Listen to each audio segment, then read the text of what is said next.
내가 이번에 첨부 파일 누락한 거야. 그래서 아 어떡하지 이러다가 약간 기지를 발휘했어. 어떻게 했냐면 똑같은 메일 한 번 더 보냈어. 근데 이게 핵심이 있어. 1분이 지나면 안 돼.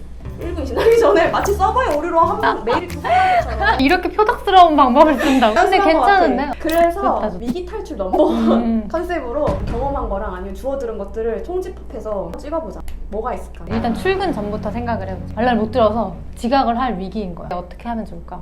첫 번째 케이스는 그때까지 한 번도 지각을 하지 않았던 경우 약간 석고대죄하는 마음으로 이실직고 하는 게 차라리 잘 먹힐 수도 있어. 솔직하게. 아 팀장님 정말 죄송한데 제가 진짜 요즘 불면증에 너무 시달려가지고 제가 잠을 또 못 잤습니다. 그래서 어제 너무 늦게 잠드는 바람에 제가 알람을 못 들었습니다. 눈물 나. 죄송합니다라고 하면 내가 팀장이면 좀 한 번도 지각을 안 했던 그치. 사람인데 한 번쯤 그러면은 봐줄 것 같거든. 근데 상습범의 경우엔 또 다르지. 본인이 상습범인 걸 인지하고 계시다면 한 번은 면피하세요. 아프다고 하시고 오전 반차를 쓰는 거야. 팀장님 제가 새벽부터 갑자기 장염에 시달려서 오늘 어떻게든 회사를 가보려고 했는데 안 될 것 같아. 그래서 급하게 오전 반차를 사용하려고 한다. 정말 죄송하다. 제가 할 일은 꼭 오후 중으로 다 마치겠다. 이렇게 한 번쯤은 좀 거짓말을 해야지 이런 위기에서 벗어날 수 있지 않을까. 그러니까 되도록 지각은 하지 말자. 메일을 잘못 보냈어. 모든 대한민국 직장인이면 한 번은 겪게 돼 있어. 그럼 그저께 나 그랬어.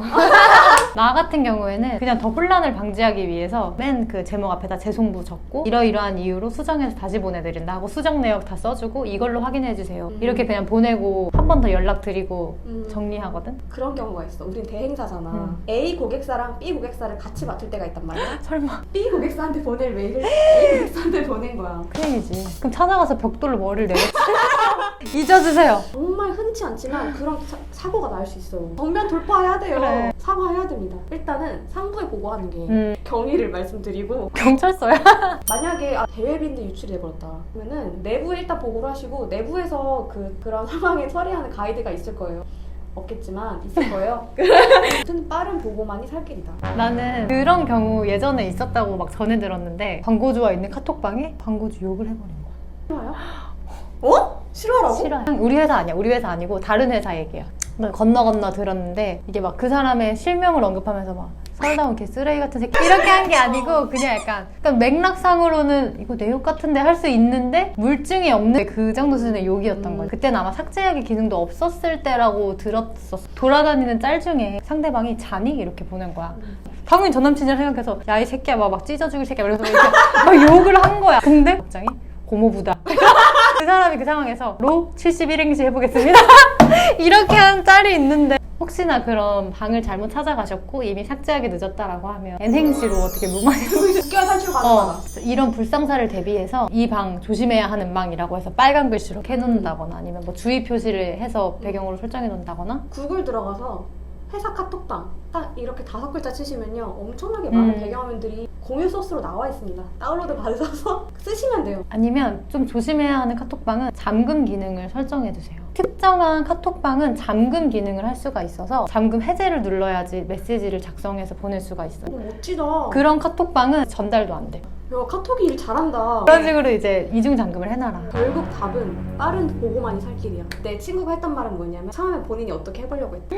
안 돼. 얘를 감춰보려고 했던 거야. 근데 이게 감춰지지가 않는 실수였던 거지. 탁 실수를 했다라고 하면은 했구나 하고 이제 말씀을 드려라. 솔직하게 까놔야지. 안 그러면 진짜 심할 경우에 퇴사까지 해야 되는 상황이 올 수도 있을 것 같아요. 막말로 됐어 퇴사하면 되지 하더라도 쓰레기 같은 이미지로 밖에서 퇴사하는 것보다 그치. 뭐 어떻게 하면 좋을까요? 뭐 죄송합니다 앞으로는 조심하겠습니다 라고 정리까지 딱 하는 사람이 그런 사람이 퇴사하더라도 뒤탈이 없는 거지. 보고를 하실 때도 그냥 이렇게 됐습니다 이게 아니라 왜 이렇게 됐는지 같은 실수를 반복하지 않기 위해서 어떻게 할 건지 무릎 꿇고 진짜.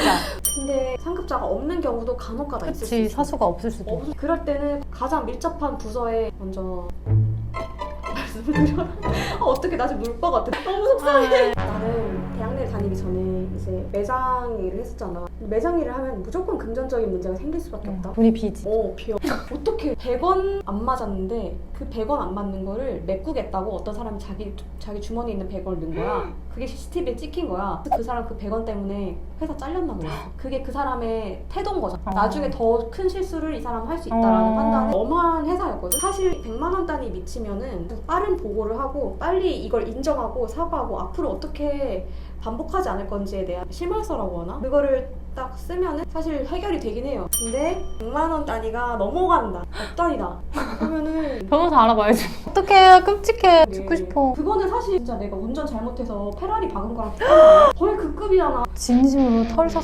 회사에서도 안전 업무 하셔야 된다. 그러니까 인간적인 위기도 있잖아. 있지, 예를 있지. 들어서 화장실 가서 이제 시원하게 안녕 안녕 하고 보내줬는데 얘가 가질 않는 거야. 이렇게 내가 배웅을 해줘도 안 가는 거야. 그래서 이때는 어떻게 해야 되나. 근데 이거 은근 겪는 사람 많다? 그니까 나 신입 때 심지어 겪었었어. 지금 진짜 구세주 같이 코팅된 페이퍼가 여기 붙어 있었어. 화장실 막힐 시 이쪽으로 연락 주세요. 써 있는 거야. 그래서 바로 119에 신고하듯이 이제 관리실 담당해 주시는 분께서 바로 올라와 주시더라고. 그래서 이제 같이 해결을 했지. 근데 이렇지 않은 화장실이 많아. 왜냐면 우리 지금 화장실도 안 써 있잖아, 그런 게. 그럴 경우에는 수로펑을 찾아보시다가 없으면 어쩔 수 없지. 그냥 뚜껑 닫고 RIP 해가지고 이제 휴지 이렇게 뜯어가지고 X자로 이렇게 해둬서 2차 피해를 방지해주시는 정도. 착석하시기 전에 문에 붙은 종이를 다 꼼꼼히 읽어보세요. 내가 꼭 물 내리면 그게 보인다. 그러니까 변기가 토해요. 약간 인간적인 실수를 많이 하곤 했는데 회식 자리에서 기억이 없는 거야. 다음날 아침에 눈을 떴는데 첫 사람들한테 내가 무슨 짓 한 거 아니야. 그런 생각이 들어서 무서워. 진짜 한 분 한 분 다 연락드렸어. 어떡해. 혹시 제가 어제 기억이 없는데 무슨 실수를 했나요? 했다면 정말 죄송합니다. 막 이런 식으로 모두에게 정말 어떡해. 문자를 너무 돌렸는데 나는 그게 그래도 내가 잘했다고 생각한 게 누군가 실수를 했는데 그 다음날에 갑자기 입 싹 닫고 난 그런 적 없어. 이런 것보다 죄송하다고 하는 게 낫잖아. 그래서 그러네. 나는 회식 자리에서 어떤 실수를 했거나 실수를 했던 걸로 추정이 되는 상황이 오면 무조건 죄송하다고 먼저 말씀을 드리는 거를 추천한다. 하지만 그 전에 그만큼 못 이길 정도로 술을 먹지 말자. 그 친구가 회식 자리에서 상사한테 욕을 한 거야. 기억이 없대. 동료들이 이제 아름아름 말을 해줘서 알게 된 거야. 근데 그렇게 좀 심각한 실수를 했다 싶을 때는 차라리 그냥 아예 회피형으로 일주일 정도 통으로 휴가를 쓰는 것도 한답일 수 있어요. 물론 정면 돌파 원하시는 분은 정면 돌파를 하는 것도 한답일 수 있습니다. 도저히 그 사람 면상도 보기 싫은데 나 사과하기도 싫다 그러면 이게 시간이 약이라고 조금 맞아요. 지나면 잊혀집니다. 그분의 마음도 누그러질 수 있어, 그 기간 동안에. 하지만 돌아왔을 때 책상이 없을 수 있어.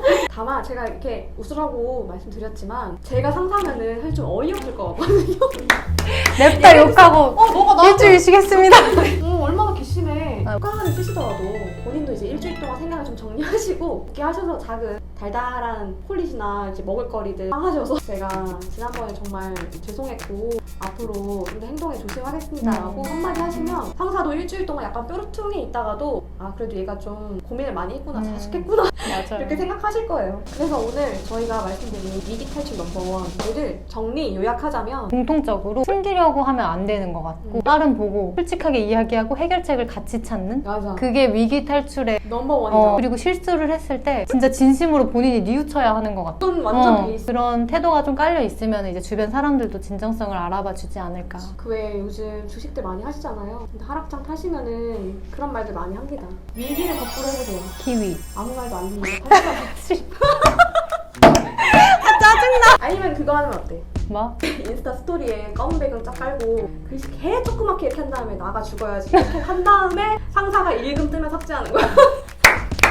와 진짜 음침하다. 하지만 진정성 있어 보일 수 있어. 궁서체 빨간색으로 써도 좋을 것 같아.